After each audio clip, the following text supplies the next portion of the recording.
Disa prej veprave penale matrona, vrasje, kem pas 2. Dyjat janë të zbulume, të rastet të vrasje ne punojmë që ato mos na ndodhin, mirë po është pak problematik në aspektin operativ që të marrim masa për parandalim tyne, po shka është më rëndësi që 7 vite në rajonin e Prizrenit nuk është asnjë rast i vrasjes i pa zbuluar. Do të gjitha rastet janë të zbulume.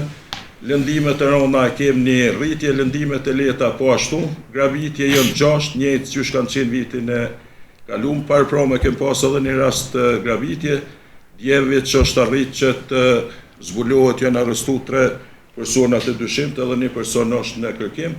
Vlera e pasunisë apo mallit cilin e ka gravit nuk ka qenë diçka, po mënyra që shokry vepra, masken, gjitha mjetet e tjera kanë arrit zyrtar policor të gjojnë edhe sot veç është lëshu një komunikat për media për atë punë. Vjedhjet e rona edhe vjedhjet në përgjithësi kanë shënu një ullje, rastet e dhunës familje për fat keq që kemë thuj se një dit pune apo një dit viti nga një rast, shihet aty -0.1 apo -1%. Veprat që lidhen me narkotik po ashtu për shkak se jem qyteti Prizrenit si qytet kufitar edhe me një ekonomi të zhvilluar, është një rritje 119 raste.